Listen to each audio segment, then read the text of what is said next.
In December 1891, in a small town in Missouri, the United States, the first auspicious snowfall after the onset of winter arrived. The snowflakes fluttered in the sky, as if they were messengers of people's beautiful expectations for the new year. Gradually, the earth was wrapped in silver, and the small town was immersed in an extraordinary peace and tranquility. On the streets of Lamar, there was a little boy dressed in rags and all alone. He was swept along by the biting wind and snow, struggling to move forward.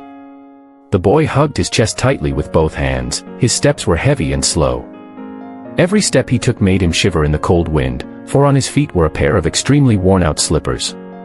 The little boy staggered and stopped in front of a shoe store. He stared intently at the pairs of exquisite leather boots in the shop window. His eyes were filled with longing, and he involuntarily fell into a beautiful fantasy. At that moment, it seemed as if all the beauty in the world was rushing towards him. In a trance, he felt as if he had become a prince in a fairy tale. "Are you all right, my child?" A gentle greeting from a noble lady instantly shattered the little boy's fantasy, and the faint smile on his lips slowly faded away. He looked up at the noble lady and said softly, "I once asked God to give me a pair of shoes. I wonder if there are any here." After saying that, his gaze turned once again to the cashmere leather boots in the shop window. The noble lady immediately understood the boy's thoughts. She gently took the boy's hand and walked into the shoe store. The noble lady asked the shop assistant for a basin of warm water and a pack of socks. Then, she slowly crouched down and carefully washed the little boy's feet, put on the socks for him, and bought the pair of exquisite sheepskin boots that the boy had been longing for. She also carefully wrapped the remaining pairs of socks and handed them to the boy. Before leaving, the noble lady gently patted the boy's head and asked tenderly, "Young man, do you feel more comfortable now?" With the warmth surrounding him, the little boy stood up.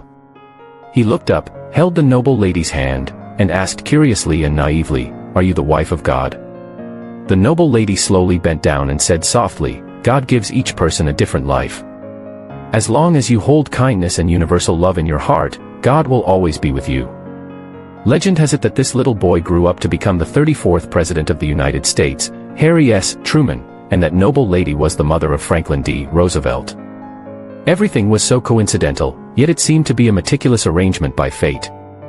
The kind act of the noble lady back then unexpectedly led to the little boy devoting his entire life to assisting her son, Roosevelt. He remained loyal and diligent until the end of his life. This story is included in the book Harvard Family Instructions and has been widely circulated among countless American families. Just as the saying goes, the fragrance always stays in the hand that gives the rose.